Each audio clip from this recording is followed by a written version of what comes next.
गोवा की जनता ने ये जो जीत दी है, इसका कारण देश के प्रधानमंत्री माननीय मोदी जी ने समूचे भारत में एक जो विश्वास का वातावरण तैयार किया है, वो वातावरण गोवा में भी हमको देखने को मिला।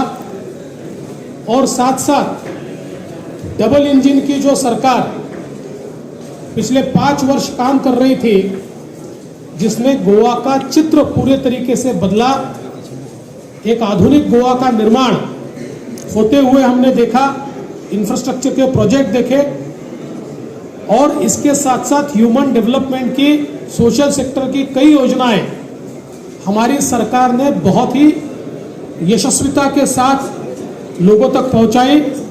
इसी के कारण लोगों ने एक बहुत अच्छा साथ और समर्थन हमको दिया है। अभी बीजेपी के 20 लोग चुनकर आए हैं।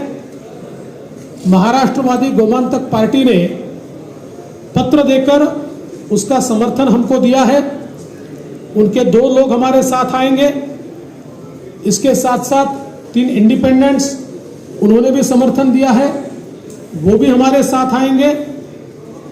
कुछ अन्य लोग भी हमारे साथ आ सकते हैं, लेकिन ये 25 लोग बिल्कुल पक्का हमारे साथ रहेंगे। तो एक कंफर्टेबल मेजॉरिटी के साथ बीजेपी सरकार फॉर्म करेगी। हमारे पार्टी की जो पद्धति है, उस पद्धति के अनुसार शाम को सेंट्रल पार्लियामेंट्री बोर्ड की बैठक होगी।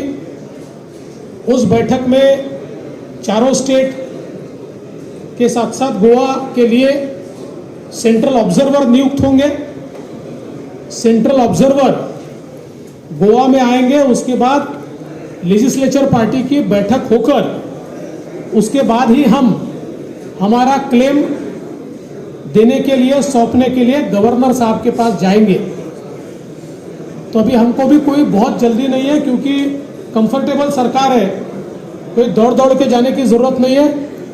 कांग्रेस पार्टी को यह अपेक्षा थी कि शायद उनको ही मेजॉरिटी मिल रही है, इसलिए कल ही उन्होंने पत्र दे दिया गवर्नर साहब को, और आज 3 बजे का समय लिया था, लेकिन 3 बजे गवर्नर साहब के यहाँ कोई नहीं गया। गवर्नर साहब शायद उनकी राह देख रहे थे, लेकिन जाने के लिए उनके पास कुछ बचा नहीं था। इसलिए हम लोग हमारे पार्टी की पूरी प्रक्रिया करने के बाद ही गवर्नर साहब के पास जाएंगे। और आपका अगला प्रश्न शपथ विधि के बारे में भी होगा, उसके बारे में भी ये मैं आपको बता देता हूँ। चूंकि हम ये चाहते हैं कि सेंट्रल लीडरशिप हमारे यहाँ शपथ विधि में उपस्थित रहे, इसलिए चारों राज्यों का सेंट्रल लीडरशिप के साथ हम दिन तय करेंगे और उसी दिन हम शपथ विधि करेंगे।